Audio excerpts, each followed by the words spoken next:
either you are or you're not. Like, you're going to work hard or just don't be in here because nobody wants to waste their time. And, we're here for a purpose. So I'm just always purpose driven. So if you're here for a purpose, we're here to get to it. So what I do in my business is mindset development for athletes, mental toughness, and leadership. So those three things together, I feel like is going to get that full athlete. As a young coach, I just talk to them and, all right, I'm here if you need me. With my certification, understanding mental health, understanding the mindset, understanding that, and then growing in life as well as an adult, the conversation is different. Like, what's going on at home? Okay, now how can we process that? Let's make sure that utilize basketball as outlet. Don't use it as the opposite. Don't come in here with attitude. Don't come in here frustrated. Don't come in here, it's easier said than done, but this is supposed to be a way to release an outlet and get away from that, so that way you're not bringing it here, and then let's deal with it. Let's talk.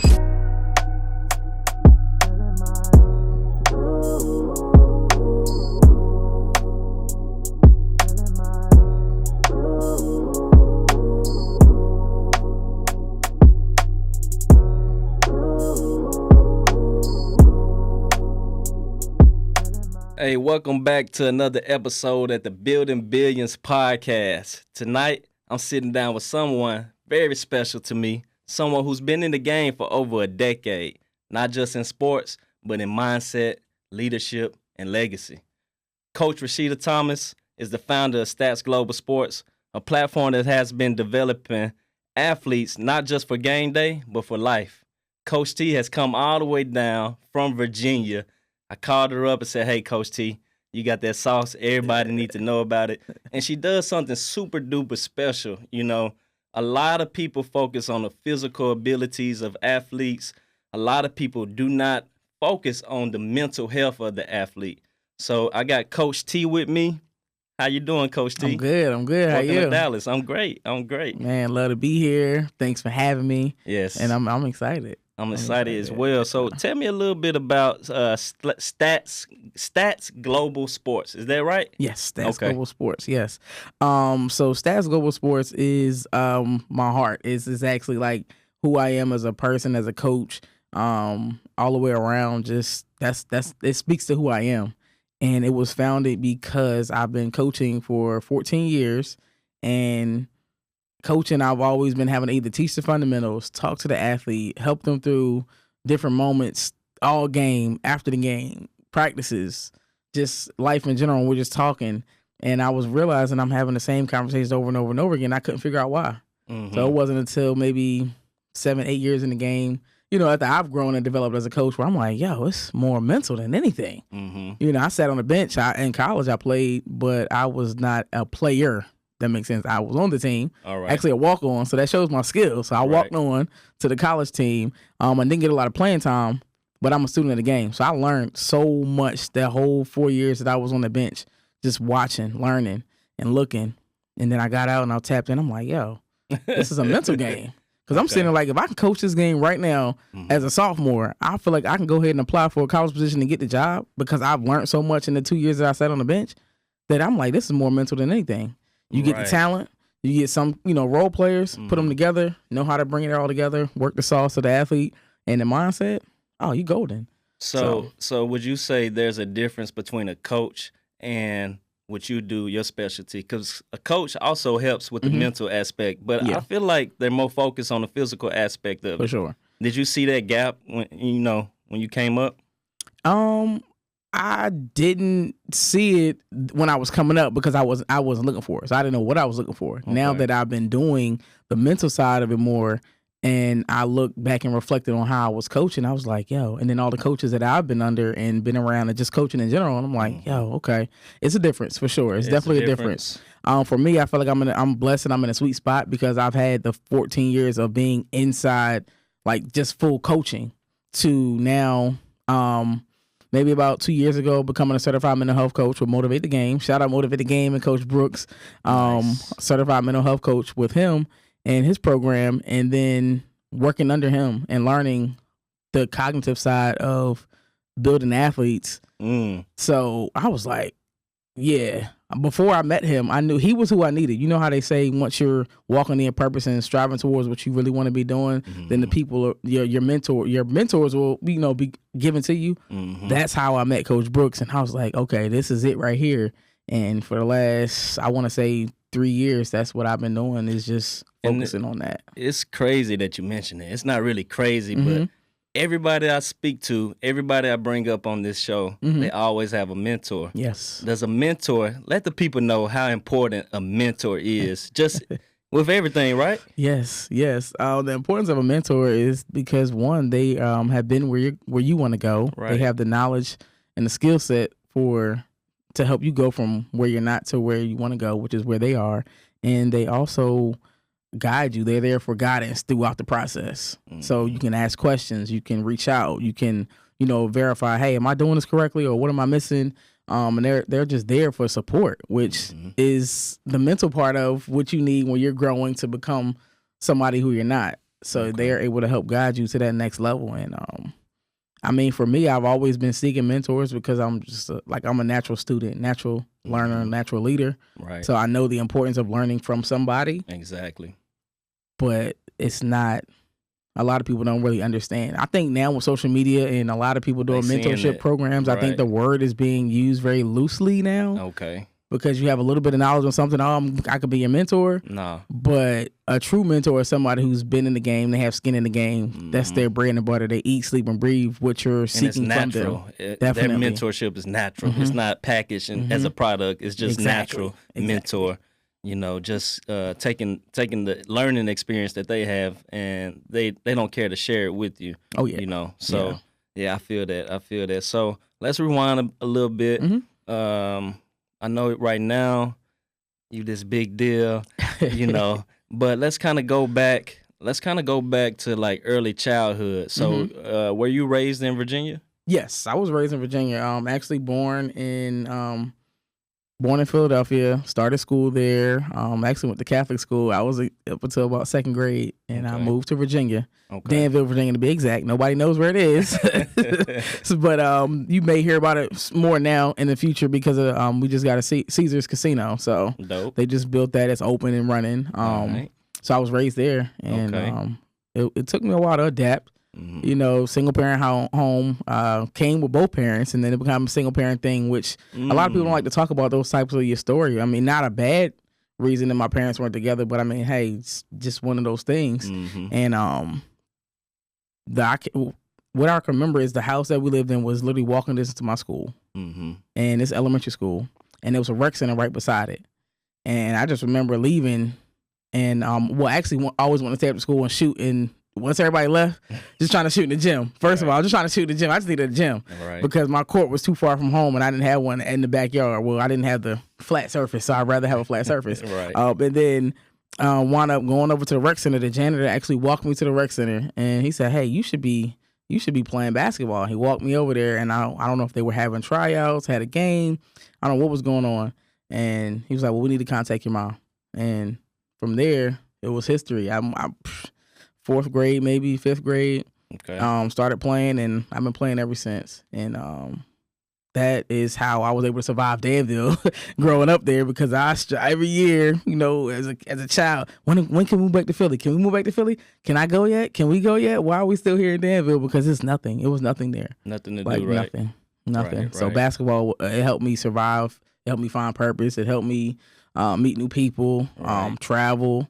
And just, like I said, it gave me a sense of purpose for the city where I'm growing up in, where I don't know anybody. And then my dad's side of the family actually was from there. So, I had a lot of family, but didn't know them. So it just made that connection. And, a lot of basketball can teach you a lot about life. So now that I'm reflecting on it, I don't think I've ever been asked that question. But yes, growing up and being raised in Virginia was very different. If you know Philly is a hustle city. Yeah, for real. It's all about the grind. It's a hustle. It's fast paced. It's real. It's real. And that's what I was used to slow down. Virginia, have to have a car, have to learn how to drive. You have to get a ride everywhere you want to go. There's nowhere for kids to play. No arcades. It's no similar to me. Nothing. I grew up in Mississippi. Wow. And in Mississippi, we don't even have sidewalks. Well, we may got sidewalks now. But, yeah. I get what you're saying. It's not a lot of things for us to do. Yeah.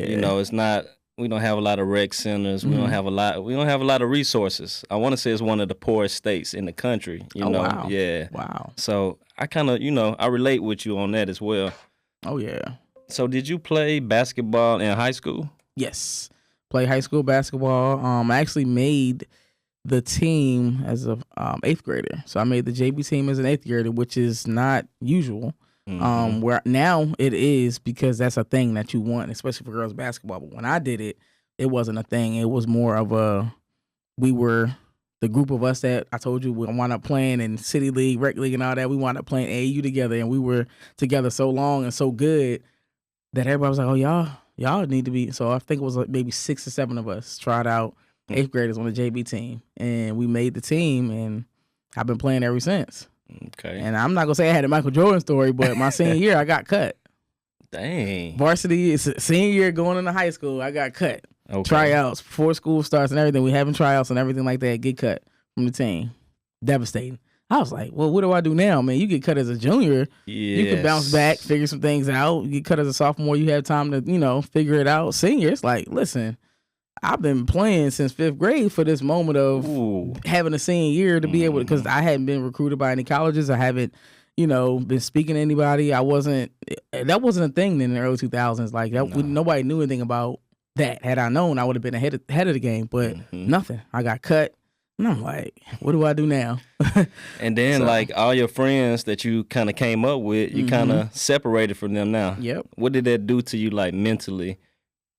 Can you remember that senior year? Man, that's like the most memorable moment of high school for me. That moment of being cut is like, wow. You know what I'm saying? I'm looking at all my teammates. I'm like, yo, we all been playing together for the same amount of time. Like, I was starting on JV. So if you start on JV and you cut your senior year, it's like, what really happened and what's going on? Well, in hindsight, it really didn't have anything to do with my skills, my basketball stuff. It was more personal and some other things that was going on, kind of similar to me not having my coaching job as of recently for the high school team. Yeah. Oh, you know what? I had to stop because it's crazy. Wow. It all it's coming together now, right? Now that I'm talking about it, because I never really, I pieced it together on my own, but I have, no. So yeah, I played high school ball, made it as a 8th grader, made JV as an 8th grader, played. And then when it was time for me to move up to varsity, I got cut. Okay. And I actually transferred. I went to the school out in the county because I'm like, I'm not going to not play. This is my senior year. Okay. And basketball is everything that I have, and that's what I want to do. Right. And I'm going to show y'all that y'all shouldn't have cut me. So I went out and played for the county. I mean, the county school that I was able to go to, I mean, it wasn't, they didn't have all the best players. I mean, the city, we had everybody. Like, it was no going to a school that was comparable to my school unless I moved out of Danville. Okay. So the county right over, which is really just, the next 10 minutes from the school. Right. I played for them, and of course, I'm one of the best players on the team. I wasn't. They had a good player out there. She was really good. She actually wound up playing D1 when she graduated. I want to say a year or two after I did. But we played together, and that was a very memorable year as well. Met a lot of new people, and they helped my senior year be very memorable for me. And so you got back to hooping. You got cut, but then you transferred to a new school. Right back to it. I went home and said, "Mom, look, I'm not playing. I'm transferring," and we did it. So yeah, that's dope. That's dope. Didn't let it stop me. So from high school, I know you say you were a walk-on collegiate athlete. What school did you go to? So I went to Virginia Union University. All right. Yeah. Everybody like Virginia State, but the Virginia Union University. Virginia Union. Yes. HBCU action. So yes. HBCU. Yes. Okay. Super dope. In Richmond, Virginia. Yep. All right. Yep. So when you were in college, you came on as a walk-on, right? So you went to school for academics. Yes. Did you know that you were going to walk on to basketball, or did you still have that in your heart? Yeah. So again, back to the story of not having. I was a first-generation college student, so not having anybody to kind of guide me through the process, walk me through the process, not having any offers, and not having anybody to say, "Hey, this is how you get into college." My AU coach, shout out to Bodine, man, I love you to death. And thank you for everything. publicly. I tell them all the time. I be in public like, yo, this my dad, y'all. I be telling people this my grandpa. Whatever I feel in the moment, I be telling people that. I'll just shout him out wherever. But he went to Virginia Union as well, I think, or he had a lot of friends that went there, and he had connections. So just say he had connections at Virginia Union, and he took me up there my senior year, the summer of my senior year, and I worked out with the team. Coach liked what he saw. He said, well, you got to have SAT score. So I was like, okay, I'm going to take it. I hadn't taken it yet. You have to have an 820 to play sports, get scholarships, do this and do that. I had an 810. I was like, okay. So it wasn't end all be all because you could retake it. So took it the first time, had an 810, took it again. It was like 800. I was like, okay, so yeah, we'll just try it again next year. So when I talked to the coach, he was like, hey, well, you know, you just come on and get. I was academically already going to be able to get in any school I want to get into. Okay. It was just up to me where I want to go. Right. So academically, I can go wherever. So I got into the school and I attended my freshman year and I didn't play, but I stayed around everything. And then the following year, the coach wasn't there anymore. He wound up retiring. So the plan of the following year, once everything was good, me being able to be a part of the team kind of went out the window because they got a whole new coach. New coach mean new plan. New everything. It still didn't stop me. Like I was still like, okay, I'm still going to be playing on this team regardless. So once I started talking to the coach, I'm like, I'm already here. I want to play. I didn't play my first year due to my SAT score and not having, you know, things that I needed in place, but everything is straight now. What do I need to do? He was like, well, you know, I've given out my scholarships, recruited. I don't have that piece, but you know what I'm saying, you're more than welcome to try out. Okay. Tried out, made a team, and eventually earned scholarship athletically to continue to play. I mean, not to continue to play, but you know, it eventually paid off in the end. But it didn't stop me. So how was that team? What year was this? So I went to college. I graduated high school in 2005. So I was at Union from 2005 to 2009. So you were on the team 2007? 2006 to 2009. Yep. Okay. Was it Fall a good 2006. Yeah, the team was good. Yeah. The team was good. It was building up and getting back on track to like winning the CIAA championship, and then advancing further than that. So yes, the team was definitely advancing each year and doing better. I had opportunities to play, you know what I'm saying? When it was my time to play, it was my time to play. Right. I did what I could when I played. It's crazy. Like, so even though you didn't play much, you still practice just as much as everybody did. Every workout. What's a collegiate practice look like? Is it tough? It's tough. It's tough, especially like they say. I mean, when you're in high school, most of the time when you coming from playing high school ball, you're the like most cities and most towns, when you're that player, like when you're good. Like now, I'll go back to my city, like in Danville, when you talk about basketball, my name is one of those names that come up with basketball because I was actually a good player. So when you go to college now, you with all the good players from everywhere. So It's like, okay, so it was very competitive. Okay. And then, you know, you have the tough leadership that is like, look, you know, you gotta build tough skin. And you also can build camaraderie and new family. So, I mean, all of that was attained while I was at Union, and I enjoyed it. I wouldn't trade it for nothing. I thought about transferring only because the school was, you know, I'm thinking, you know, I'll get the Chapel Hill, Duke, you know, it wasn't that type of campus life and dorms and stuff like that. But, I mean, again, that's not all. That wasn't the important part of me there, me going there. So I was like, okay, I have everything here. Yeah. I also played softball. I mean, a lot of people don't know I was able to attain a scholarship my freshman year for softball, and I had that all 4 years. So I didn't play basketball when I got there in the fall, and softball season came around. I was playing softball all 4 years, scholarship. Wow. So you had a scholarship for softball, not basketball. Once I got there, I hadn't played softball since I was I never played high school or middle school softball. You were just an athlete. Just an athlete. Yeah. I went out there one day. The coach loved what I said. I'm like, she said, you can play. I said, hey, you ever played before? I had played before, but it's been a while. I went back out there. Man, listen, I'm like pure athlete. Right. Just skill. Yeah.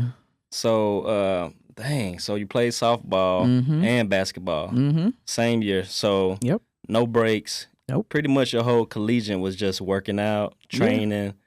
Did you ever get injured? Yes, I did from softball. Man, they tried to show us how to. They were showing us how to slide. First injury ever in life. I've never gotten injured before. Besides when I was young, trying out. You know, they had the city league softball.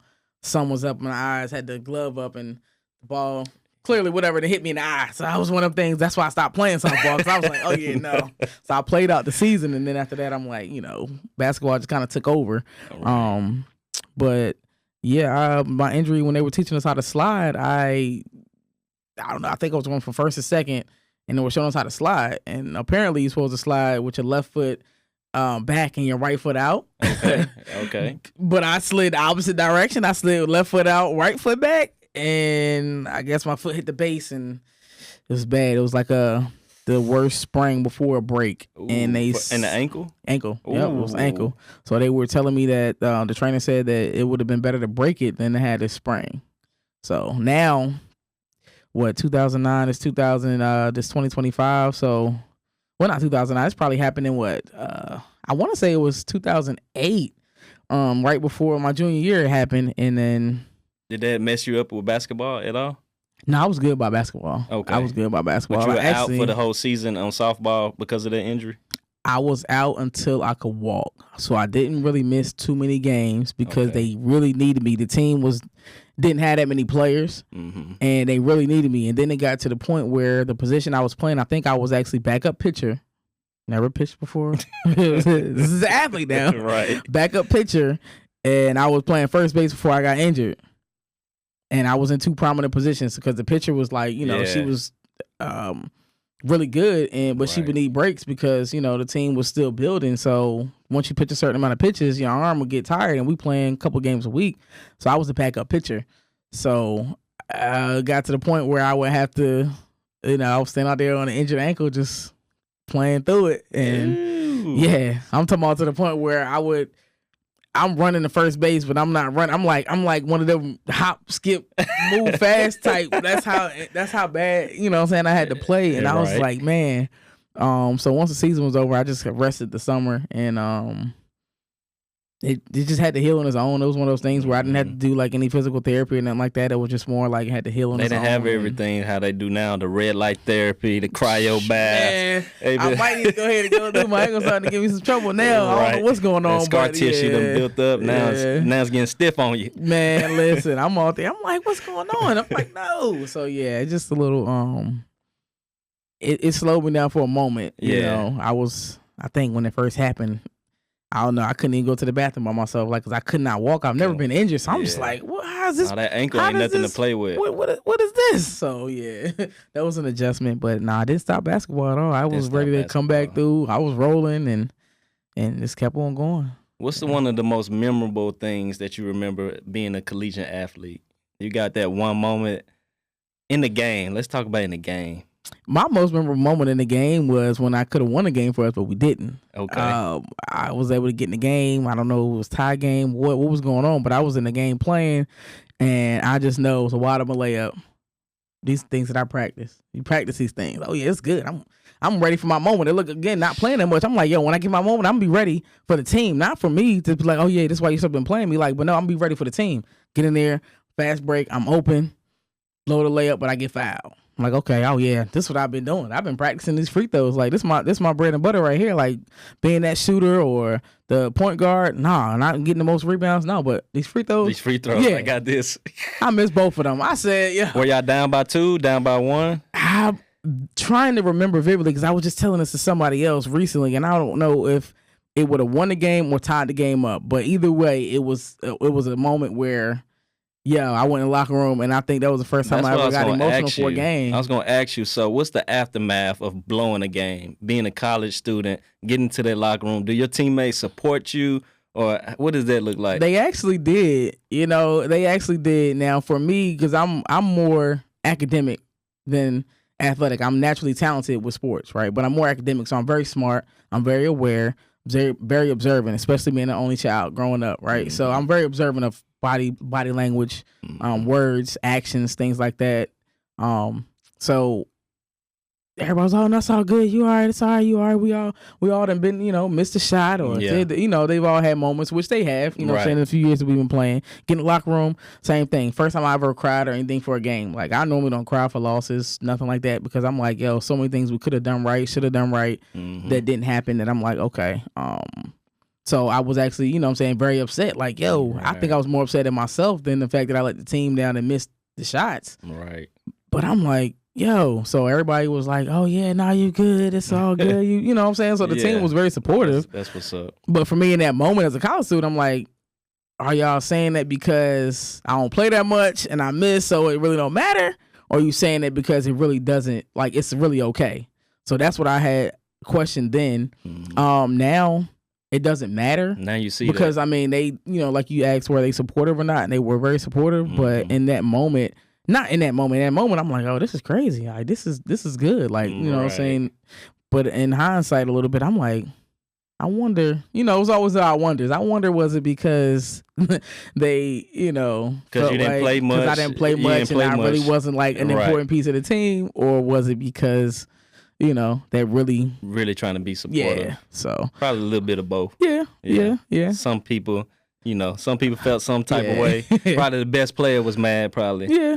I mean, it's all good too, you know what I'm saying? I'm like, hey, look, everybody do their part. I'm like, hey. No, that one play didn't mess up the game. Nah, somebody not missed one play, one game. Yeah. Nah. So let's fast forward. So you went to college. Did you finish college? Yes. 4 years? Yes. You finished in 4 years? Mm-hmm. Oh, man, I could have finished in 3. Ooh, so academically there, yes. But I stayed about to 6-7 years to finish. Hey, listen, as long as you finish, it's all about finishing. So, yeah. What degree did you finish with? Marketing. I was in the business department, so I finished with the marketing degree. Okay. Yep. Was that your passion, or was that kind of something that you just fell into? And did you have a passion for marketing? And you probably had a passion for business, right? Yeah, definitely business. Entrepreneurship was the thing. So originally I was going to be an entrepreneurship major, and then I'm like,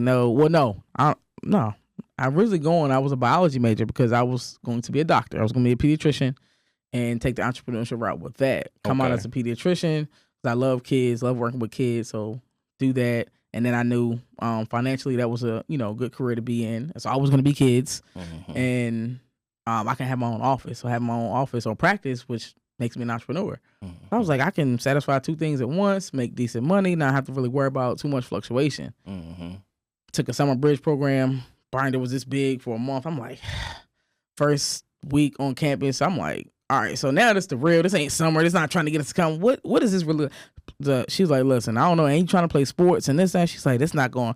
You might have to make a choice. I'm like, okay, say less. I went and figured out real quick. Yeah, I'm going to the business where I was like, I'm gonna go ahead entrepreneurship. Okay. But when I said entrepreneurship, I'm like, hold on. You don't have to have a degree to be an entrepreneur. My dad's been running a business and he didn't go to college. He's been running one since I've been knowing anything. Right. And I couldn't think of any entrepreneur that I've grown up around that had a degree. Right. So I'm like, no. So I don't know if I figured out on my own or heard that you need to try to get a degree in a field in business that I didn't know much about that would enhance the business. But that's a myth, right? So that's why I chose marketing. I don't even know where I got it from. I think it was a good choice because don't know anything about I didn't know anything about marketing. I didn't understand the importance of it or, a lot of things like that. So I was like, it was decent. It was different. I mean, I enjoyed it. And I'm like, well, worst case scenario, if entrepreneurship doesn't work out, I do know for a fact that marketing are the people that are in those offices making all this money. They do commercials. They are around, and I think, what movie was that? Daddy Daycare. Yeah. They were marketing and they were trying to figure out what cereal for kids. They were trying, so I'm like, that would be fun. Fun, entertaining, and being an entrepreneur because you had to come up with new ideas and test it. And so I was like, either way, if it doesn't work out for me to be a full entrepreneur with my own idea, I can still do well another way. Now, did you use that degree in any type of way moving forward from college? Did you start a marketing career? I did not. When I came out, that was during the economy was in a recession. 2008, 9, 10 area. That was a recession with, I think Obama had just got elected and the economy was not doing too well. So I couldn't get any job. Right. You can't market nothing during the Great Depression. Nothing. So no, I wasn't working at all. It took me a while to actually start working. And by the time I did, my degree was the last thing I was thinking about because guess what? After the recession, I'm overqualified for everything. Now they don't want to pay. You know what I'm saying? So I'm like, it was tough trying to figure it out when I got out in 2009. That 2009 to 2011, that was a tough 2 years trying to figure it out. Now, I know that you are a teacher, right? Mm-hmm. Former teacher. Yeah. You use your degree to teach, right? I did. Okay. What grade did you teach? So I was in high school, all 10 years. I taught high school. Oh, you've been teaching for 10 years? 10 years. Wow. Love it. I loved it. Yes. And coaching. Yes. You were a basketball coach? Yeah. Girls? I did both boys, girls basketball, and softball kind of throughout the whole time frame. Okay. Yep. Okay. So, high school basketball coach. Mm-hmm. Kind of break that down to me. How is it working with high school kids after you've been a college athlete? Mm-hmm. Do you have sympathy for them, or are you kind of harder on them because you know what it takes to make it to the next level? Definitely hard on them because I know what it takes to get to the next level. And most of the time, when you first start out coaching and you don't know anything about coaching, you coach the way you've been coached. Right. So I've been coached hard. Right. The only coaches I've had have been hard. Like literally, I'm talking about like don't take nothing, no BS, no short change and nothing. You got to go hard or go home. No babies allowed, no crying in the gym. So I took the same approach when I started coaching, and that's just pretty much and where it went. And I actually started out coaching guys, like officially like coaching guys. Mm-hmm. So that along with my upbringing with coaches. So when I actually did start coaching girls basketball at either capacity, it was just that same constant, like to recently trying to adjust. Right. Like when I finally, it took me 10 years of coaching to actually get the high school head coaching job. Okay. And that's by that time I'm like, I'm ready because I done had 10 years. I done had plenty of time to prep. I done coached under coaches. I've been here. I've been around. So I'm like, hey, I've been from North Carolina to Richmond, Virginia, and back to my hometown. So I was like, yeah, I've been around plenty of coaches. So I'm ready. So 10 years, and then you finally became the head coach. Mm-hmm. Did your kids like you, or how they feel about Coach T?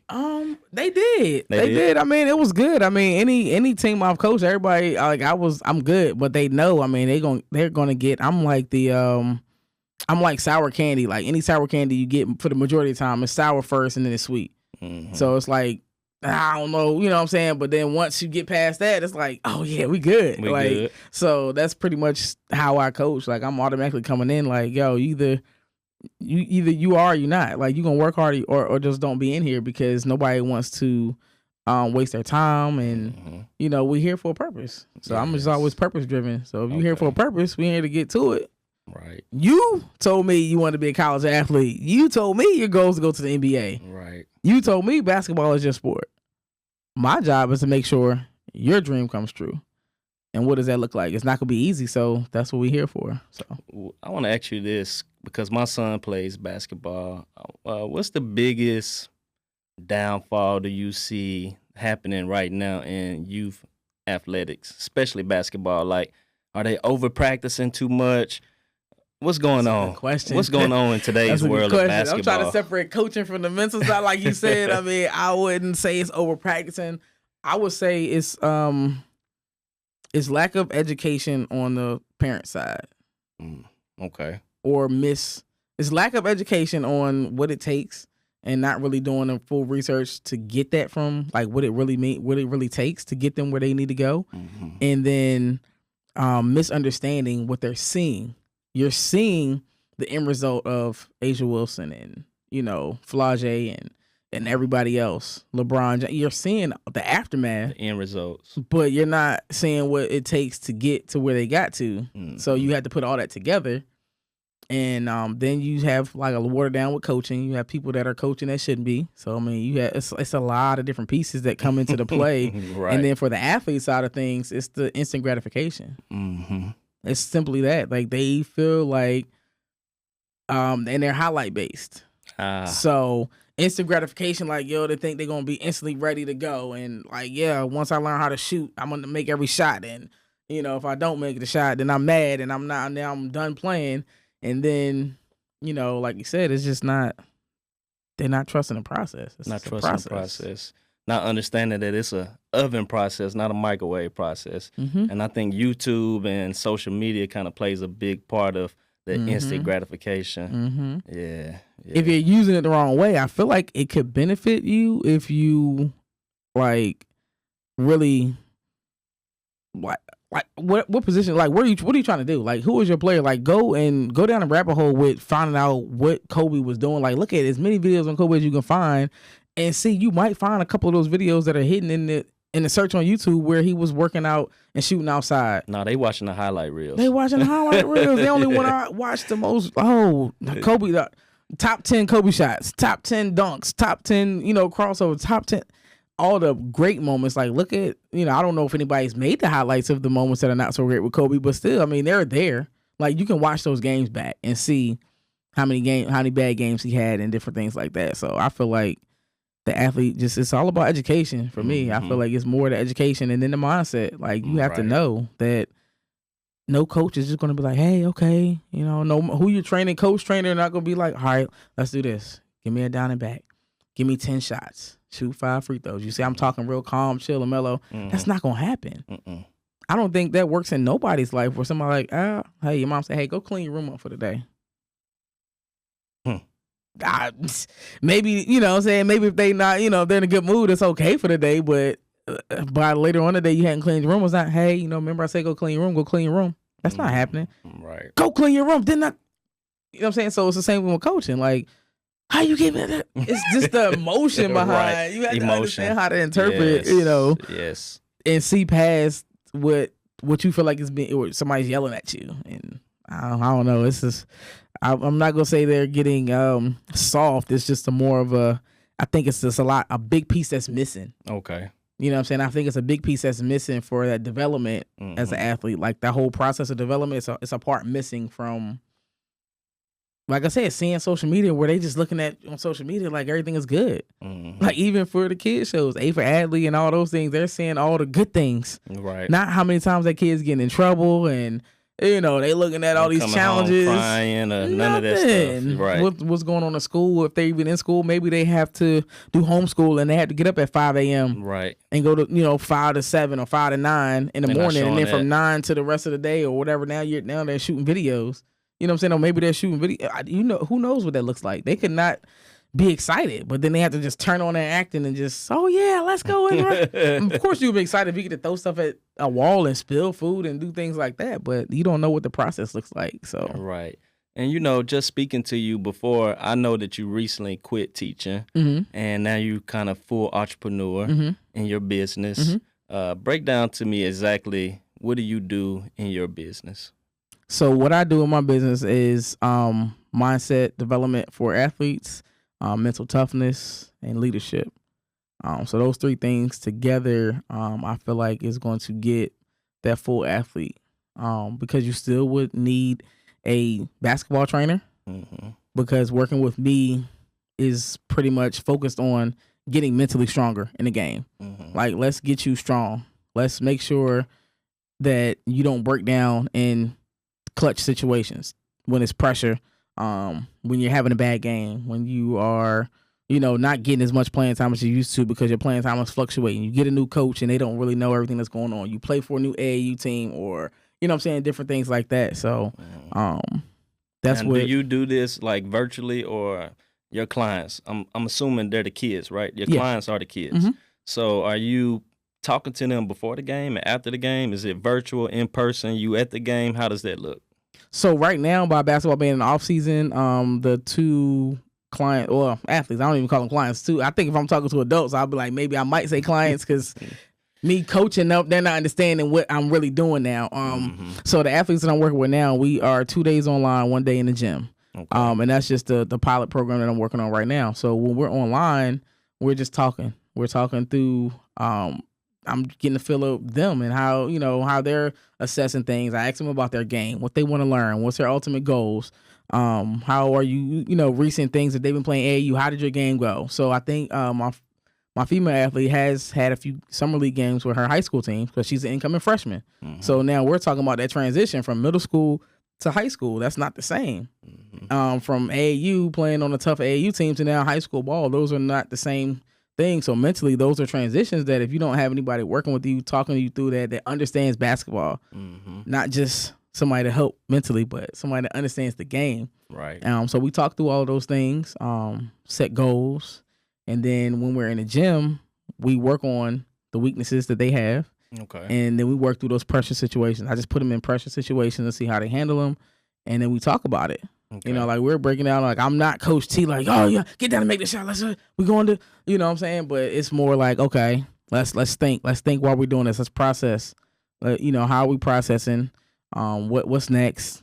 How do you move through the game? How do you move through the situations mentally, and how do you last? What's the biggest mental gap that you see when you're coaching your athletes for your mental skills that you have? What do you see common? The mindset that you can't miss shots and layups, and you can't make mistakes. Mm-hmm. I should have made that shot. I missed the layup. I turned the ball over. You know what I'm saying? You shoot a wide open shot and you miss, and we, and we walking. Mm-hmm. Like, I see a lot more of that than I do hustle back on defense. I made a mistake. Let me get back. Let me get it back. And then go from there. Mm-hmm. Like, why, now we're talking, why did you turn the ball over? Was it a bad pass? Was your player not in position? Did it not come all the way to the ball? Mm-hmm. Were you in position? Were you even supposed to make that pass? Like, it's a whole lot of different scenarios. Let's think through why the turnover happened. Mm-hmm. If you're consistently making turnovers, what's going on? Are you really ready to make those passes? Are you really ready to play as much as you want to play? Are you really ready for this next level or the level that you're playing on if you keep making turnovers? So now let's look at why you making turnovers. Let's make the adjustment. Let's work on you first. And then let's see if it's outside, then how do you communicate that? Because if your teammate is not coming all the way to the ball, let's communicate that. Yo, man, it's your fault. Why is a turnover? No, that's not what we're doing. Make sure you keep coming to the ball. Have you ever seen, like, a student or athlete may be dealing with something at home that's transpiring, that's making them a bad player? I seen it all the time. I seen it throughout my whole entire time of coaching. When I started coaching in 2010 up until now, yes, it that definitely happens. Mm-hmm. It affects the game. But I've always been that coach to ask questions, and I'm always, I don't know what's the coach's name that's having the issue now with from doing too much for the athletes, and every coach knows Teddy Bridgewater. Yeah, every coach knows you are picking kids up, dropping them off. So most of the time it's been those kids that are having these issues. I know that because I'm dropping them off, I'm picking them up, so I know what's going on. Mm-hmm. So as I just talked. I just was talking at first. Mm-hmm. As a young coach, I just talked to him and, all right, I'm here if you need me. With my certification, understanding mental health, understanding the mindset, understanding that, and then growing in life as well as an adult, the conversation is different. Like, what's going on at home? Okay, now how can we process that? Let's make sure that you utilize basketball as outlet. Mm-hmm. Don't use it as the opposite. Don't come in here with attitude. Don't come in here frustrated. Don't come in here. It's easier said than done, but this is supposed to be a way to release an outlet and get away from that, so that way you're not bringing it here. Mm-hmm. And then let's deal with it. Let's talk. Have you ever thought about the aspect of coaching or training the parent? Because, okay, is that part of it as well? It's coming. It's coming because I feel like that's a big part. With my son being an athlete, mm-hmm. sometimes when he messes up, I'm not the best dad to come home to. Yeah. So what type of coping strategies can you kind of give me to kind of be a better parent to my kids? That's good. I mean, your child best. So I think it's just a lot of open communication, talking to them. So first, what are you doing to help them become the best player they need to be? So as a parent, are you paying and getting them all the training that they need? If they're underdeveloped for their age group, what are you doing to get them caught up? What are you doing extra? If none of those things are occurring, it should not be a lot of attitude and negativity. Well, in my case, when they don't the play answer well. is yes. Okay. He getting practice. He getting lots of training. Yes. So with all that, a relationship with the coach as well, just like asking questions. Hey, you know what I'm saying? What do you see? You know what I'm saying? My child playing. What's the position for him? Just kind of getting to know where they see. Some coaches nowadays don't even want you to talk to them. That's crazy. It's normally a 24-hour. I get it. I understand. Right. I understand because the parents are getting really crazy. Yeah, they are. But we still have to talk to parents because that helps the athlete overall. If they see coach and parent on the same page, then it will help the coach eliminate a lot of the attitude, a lot of the, because it won't be so much back and forth. It'll be like, coach and parent on the same page. They got attitude in the game. They might look at the coach, say something, they don't like it. They look at the parent like, then they already know, like, all right, I gotta tighten up. There's nothing I can do because they're on the same page and they're not gonna let me just do what I'm doing. They're not gonna allow me to keep acting up, or if it's more of an attitude or a mental lack. So just a matter of, like I said, asking questions. I think that starts the conversation. If it's a bad game, hey, what happened? Like, how were you feeling? anything happened before the game, anything happened during the game, somebody say something to you, just kind of understand if anything triggered it to be like, because you say, prior, before we got on camera, not talking a lot, not real social. So if something transpires, I know kids they are lethal. Something could have been said that kind of put them in the shell ultimately and resulting in a bad game. And you just looking at your performance now, like, yo, we training, we doing this. You normally like, this is normally a game. This is normally a thing. What happened? Like, you shouldn't have admit versus, hey, what happened? Did anything happen? Did somebody say, I'm just asking as many questions as possible to kind of understand. If nothing happened, then it could just been, you just had that bad game. It might not even be something sometimes. Right. It might just be a bad game. And I see really like 3 pillars that you can do in your business, from coaching, for training, the student, the student athlete, the parent, and the coach. Oh yeah. I mean, that's the goal for sure. I mean, I really, really want to do that. And I feel like I'm structuring it that way. It's just a matter of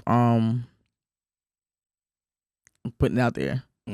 Just let's go. I mean, sometimes the imposter syndrome can come up as well. Like, am I the one that they're going to listen to? Like, who's going to listen? You know what I'm saying? Sometimes that question come up, but I know I've been there. Right. Like maybe some coaches might feel like because I don't have championships and I'm not, coaching players on the circuit and, all these big name things that, I may not be qualified to help them in this area. But the area that I'm focusing on, I have a certification in. I have been working with a mentor that has been doing, that's all they do. He's not a sports coach. That's all he does is cognitive training, mental health. Like, that's it. Because he's a certified, LCSW. He has all the certification for that. Therapist, like licensed therapist and everything. So I'm getting that direct training on how to handle and work mental health wise. And, and then from me coaching, I know what it's going to take to help a coach help their athletes, to help a parent help their child, to help the actual athlete. So that is, it's new, and I feel like mental health is being loosely used a lot. Everybody's mental health, but are you really working on it? Is it really something that you feel like is important? Do you feel like it's a student, a kid, athlete should have a good balance of basketball and actually being a kid? Is that important? For sure. That's important? Yeah. It's important, but it also comes with the goal. Like, what is your goal in the sport? Because with anything great, there comes a sacrifice. So Michael Jackson is the greatest of all time. What did he have to sacrifice? His childhood. But his daddy made him do that. He did. He did. I feel like as athletes, LeBron's mom didn't make him do what he did. Okay. His childhood was through AAU, which is, I wouldn't say like, the typical childhood, but it was some sort of a childhood, but it's basketball, like year round, private school, AAU, like it's year round basketball. It was nothing in between. So maybe sacrificing playing another sport with your friends, or sacrificing having time to, do other things and explore and, but I guess AAU might be that soft spot with basketball because it allows you to travel, have friends, relationships with your, your peers that you're playing with, and still building a family game. With the AAU. Yeah. Yep. So, so you say that you should have a balance. At what age should you be like, no more video game, all basketball? I wouldn't take it away. I would honestly use that as a reward. Okay. As an end goal to have we done this week or this day? Have we gotten this accomplished? I like that. To work up towards what they really want to do. Okay. Limiting the time there. Like after everything else is done, this is the time you have to do X, Y, and Z. My daughter gets 1 hour of YouTube a day. That's it. Okay. That's it. I don't care what's going on. 1 hour of YouTube. If it's used up and I have some meetings and we had to go, you get online and look at some games or something. Netflix is on the iPad. Right. Like now, watching movies is different. Like YouTube is so addictive. Yes. But being on a tablet will allow, like I said, it's like some free game. I don't know, 1, 2, 3 game. I don't know. Whatever it is. Some some different games, and it's one game where I don't even know what it is. It's not. I know what it is, but it's more like I don't know, shaving the eyebrows and putting makeup on, some girly game. But I mean, I see her play the same game all the time. So it's like, okay. But like I said, 1 hour YouTube, that's it. So I wouldn't necessarily say taking the video game away. I would say more of a just incorporating it into what's important. Like, at what point is video gaming okay? Like, you had to get up early in the morning, so why would you be online all night? One of my athletes right now is it's summertime, so being on the phone, being on FaceTime, I'm like, look, you have to start to separate. You can't sit on the phone all night. So she said, I'm tired. When I'm tired, I'm frustrated, and if I'm tired when I'm going to work out, then I'm just not my best. Exactly. Mentally, I'm just like, I'm always going to be okay. So why would you come in here that way when you could have prevented that? So let's start scheduling. You have to start planning and scheduling your days and your weeks, so that way you know what's going on. Right. If you know you have workouts on Monday, Wednesday, Friday, then Sunday night, Tuesday night, Thursday night, you can't stay up all night because you have to get up in the morning and you have workouts. 1 or 2 a day. I don't know how many a day, but if your first workout is at 8 a.m., you can't be up all night on the phone till 3 o'clock in the morning and then think you're going to be ready to go the next day. So it's just a matter of balancing out, what's important based on what you said. Again, I always reverse it back to what you said you wanted right to be a great player. This is what it takes. So But do kids know that they want to actually be great at a young age? I feel like they can because, like I said, we didn't have all this social media, so many YouTube, distractions TVs, right now. movies. We didn't have all this access. Mm-hmm.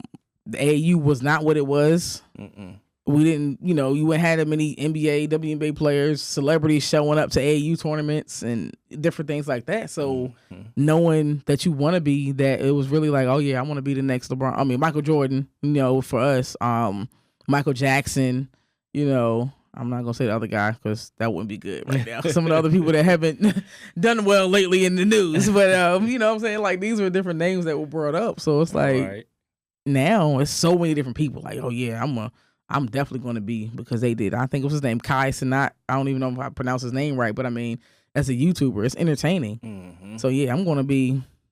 That's the greatness that they're talking about, like that right there, because it's a financial backing behind it and it's easy to attain. Right. So I feel like they do know. Yeah, I'm just trying to get some free therapy right now. Appreciate that. For sure. No, most definitely. Hey, look, I'm here. What you need? Let me know. And then lastly, this is another thing that I kind of suffer with. Mm-hmm. So my son recently had a stress fracture in his leg. Okay. And the doctor said it's because I overtrained him. Okay. What do you tell me as a parent? You being a therapist, me as the parent, I've been working the mess out of him. Mm-hmm. Do I do that or do I not do that? So I want to know more information. Like, how often does he work out? Every day. Okay. Every day, and how long? So we probably practice twice a week for 2 hours a session, and then he does like some type of physical training, at least on those off days, for at least an hour. Okay. With a specialist. Okay, so for the 2 hours, he's working out with you on those days? No, with his team. With his team. Okay, so that's team practice for 2 hours twice a week. Twice a week. And then the other days? With me or with a specialized trainer. But then even after the specialized trainer, we do box jumps. And I think that's what the doctor said I did, was too many box jumps. Yeah. We do 100 box jumps every night. Okay. So yeah, I mean, I think the doctor might be right in that area. But again, with what you're trying to accomplish, that can still be attained. It just has to be scheduled differently. Okay. Like doing what he needs to do on those days, like maybe not 100 box jumps. Like, what are you trying to achieve from the box jumps? Not saying, I mean, like, what is the goal? Like, what are you trying to achieve? The goal is just, I'm just trying to build work ethic, really and truly. Yeah. Just build work ethic. I know it's something hard to do at the end of the day, and I like to kind of put his mind into that. Okay. At the end of the night before bed. Okay. Is it a goal at the house? No, we don't have a goal at the house, but we have a park, like walking distance. Okay. But not, in the driveway. Okay. Well, for the strength, how old is he? 10. 10. I would change the 100 box jumps to 100 push-ups. Okay. Because that physical core is going to be more important than anything, and it's going to be hard to do. Okay. And that'll also get his mind thinking about what he's putting in his body eventually as well. Because if it gets harder to do it because you've been drinking a lot of sodas, you haven't been drinking enough water, you're eating candy all the time, it'll You hear that, son? Coach T said no more 100 box jumps, 100 push-ups. We switching it to 100 push-ups a night. Yeah. I mean, Coach T said that's attainable right there. That's attainable for sure. And if even if not like all at one time, it could be a progression. You know what I'm saying? Like maybe the first time, say if he can even do it. If he can do 100, cool. If not, all right, listen. We're gonna work up to it. Let's see what his max is and just get that consistently going, and then work up to 100 so he can do 100, and then from there, cool. Because what we realize with goals, sometimes if the goal is too hard to attain, it gets frustrating when you're not doing it, and then you might stop or you don't have the motivation to do it. So you want to make it where it's achievable, attainable, and then something that you can strive towards. Like, okay, I know I can do 40, 50. I know. Then from there, how long can you do 50? Can you do it every night without me having to ask you? Dad already did my 50, like, you know what I'm saying? Where it's more so like it's a partnership with, I did my 50, did you? Or maybe a competition. He might challenge you. I mean, I don't know. I don't know where you are with it, but I mean, it might be one of those things where, you know, it could turn into something fun, but productive and beneficial for the long term where, you know, you can try to switch it around like that to really like make an impact on it. Because and maybe the box jumps can be every now and then, like, I mean, maybe every Wednesday, you know, maybe every Wednesday night we doing, you know, box jumps. But if it calls that, then maybe 50 box jumps Monday, Wednesday, Friday. Like, you know what I'm saying? Just kind of breaking it up so it's not so much. Not so much. Appreciate that, Coach T, for that free session. I appreciate you. Just send me my invoice if you need to. All right, so now we're going to jump into one of my segments that I really like. It's called This or That. Okay? So I'm going to ask you this, I'm going to ask you that, and you got to tell me why that you chose that. So this or that. NIL or no NIL? NIL or no NIL? I say NIL. NIL. Okay, and why? Yeah. Why? Because I know you're a college athlete, so you may have a little bias to it. Nah, not really. I mean, I just feel like anything that you're doing to like any work that you're doing, you should benefit from. At first, I didn't think it was a good idea because of the money, and you know, money can change people, and it's just a lot of controversy that comes into money more. And now you need more education, you need more people around you too early. But in hindsight, like, listen, I'm putting in the work. I'm bringing in the fans. I'm helping generate billions of dollars, thousands of dollars, nightly, daily, weekly, whatever. My name itself coming to your school is going to change the dynamics. Then yes, I should benefit from that, you know, because I mean, why not? Like you just said, you're trying to build work ethic. So if my work ethic has built up to the point where top name schools calling me to play on their team and giving me a free ride, why would I not benefit from my work ethic that I put in for 4 years, 8 years? At 10, that's 8. Yeah, 8 years. Did you start him at 9? Was he doing this last year? I started him at 5. Oh, so yeah, all this work that I've been putting in since 5, I should benefit from the work ethic, from the grind, from the hard work. So yes. NIL? Yes. All right, cool. This or that? Are we going mental toughness or physical talent? If you had to do 60-40, which one would get 60? Mental. Mental, and why? Because the mindset, the brain is going to help with any physical. The brain is going to always overcome that, because when you think about all the sports, it's coming down to decision making. Decision making is not, are you good enough? Are you quick with the dribble? Can you dunk? Can you shoot from half court? Like, it's not about the physical skill that you have. It's about the mental, or what decision. When do you make this move? When am I crossing over? When do I do a punch drag? When do I make these moves? Why would I go between cross if the person guarding me is slow? I just do a one quick move and I'm gone. In and out and I'm gone. If I'm 5'6" and the person guarding me is 6'4", I'm getting around them because they're not going to be quick enough. Or I'm going to use that quick step and pull back, hezzy, and then go around them, because I think the ultimate goal should still be to go around, because I might get the boom, boom, but they're so long that even if I get them stepping back, if they come and do the right thing on defense, they blocking my shot still. But if I get around them, the odds are against them, because they either going to foul me, they block my shot, go out of bounds, I still get the ball back. So I think the mental game is there, because it's coming down to decision making in any sport. I agree. Football, basketball. Yeah, I agree. Baseball, soccer. Like, you got to make a decision. Boxing. All right. So I got one more for you. It kind of just left my brain. It was a good one, too.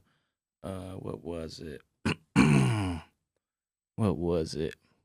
Man, it's something you just said, too.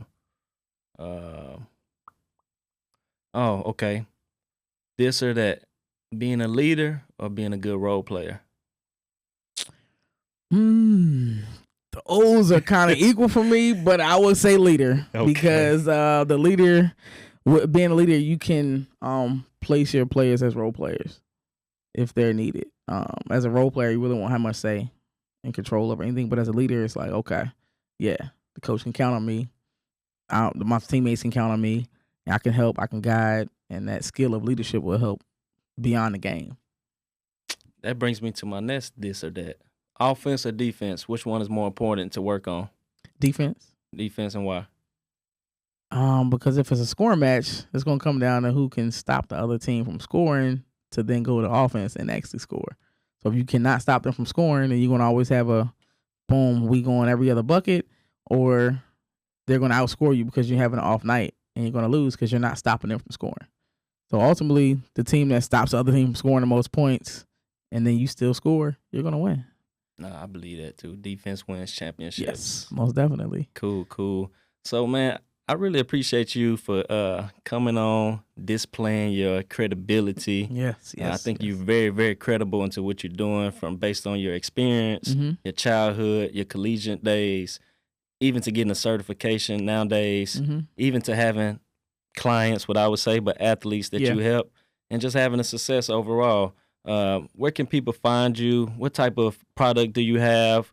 What do you have to offer to the people? Let them know so they can find you and get these services. All right.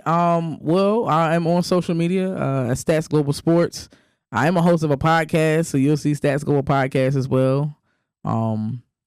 Coach Thomas 16 on Instagram. So I'm very heavily on Instagram. If you are at that rate where you're on Facebook more often, definitely Rashidita Thomas. Website, statsglobalsports.com. And feel free to send us an email. Ready to get started, log in, statsglobalsports@gmail.com.